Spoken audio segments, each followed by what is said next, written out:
Choosing your first home after divorce doesn't seem like a practical real estate decision.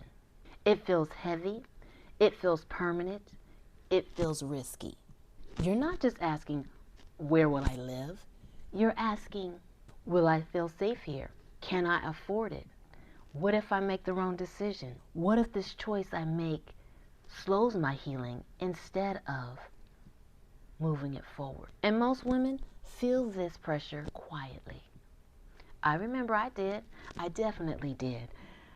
With my situation, I knew that my temporary situation, staying with somebody else, would only last for so long. Hence, temporary. So instead of getting a house, I chose to get an apartment. The apartment that I chose to get helped me with finances, helped me gain stability and clarity. I needed it for that time in that season. Let me ask you a question. What if choosing a home feels right logically, but is emotionally heavy?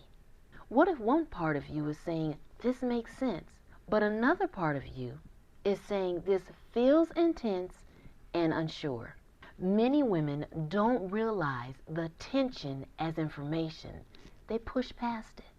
But that tension is often the first signal that something is not aligned. After divorce, familiarity can feel safer than it actually is. Again, reflection. Does this home reflect who I am or who I was? Am I choosing this because it's familiar or because it truly supports my independence and peace? Imagine the woman who picks a house that matches her same lifestyle, same expenses, same expectations, same size. On paper, it works. But inwardly, she feels stretched, anxious, and unsure. That discomfort is not weakness, it's awareness. If you want help slowing this decision down and getting clear on what stability looks like in this season, I created a free guide called Stability After Divorce. It's linked in the description below. Go ahead and grab it and come right back.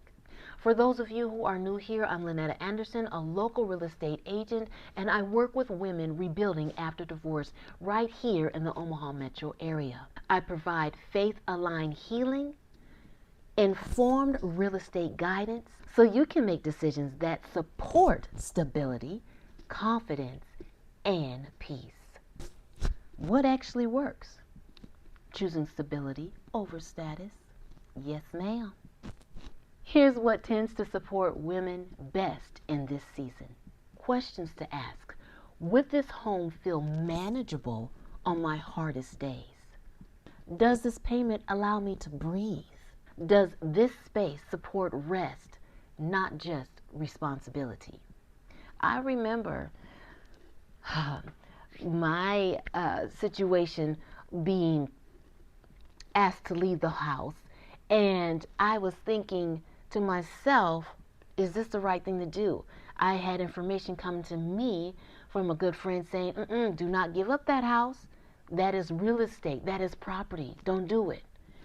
At the time, I was like, Lord, you are one who blesses. If you want me to have property and real estate so that people can, so that I can rent it out, thank you for blessing me again. But this situation, I would love to walk from.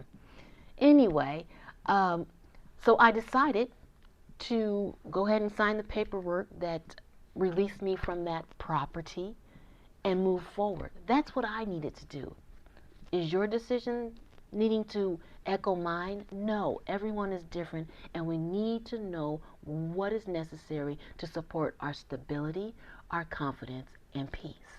Imagine choosing a home that is not about impressing anyone, but it's about your stability.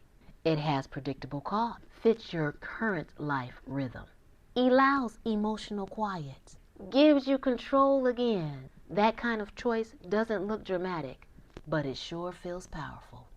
Many women have the misconception of, I need to choose big so I don't have to move no more.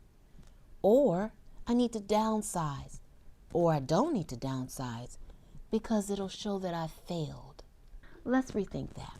Your first home after divorce is not a final decision. It's a foundation. And foundations are chosen for strength, not appearance. Psalms 59:16 reminds me constantly, and I pray it rests on your heart. God is our refuge in the times of trouble. Refuge is steady. Refuge is protective. Refuge is wise. Let's expand your transformation. Imagine choosing your home because it is financially wise, because the space is calm. Your decision feels confident. Your nervous system can rest. That's not settling. It's rebuilding well, okay? And that choice changes how you show up everywhere you go in life. In the next video, we're going to talk about a question that many women are quietly asking. Should I rent or should I buy after divorce? Especially here in the Omaha Metro Area. If you're weighing that decision, make sure you watch the next video. If you're rebuilding after divorce here in the Omaha Metro Area and want clear guidance on housing options that support stability and peace, the resources below will help you get grounded. And when you're ready to explore your next step, I'm here to walk with you.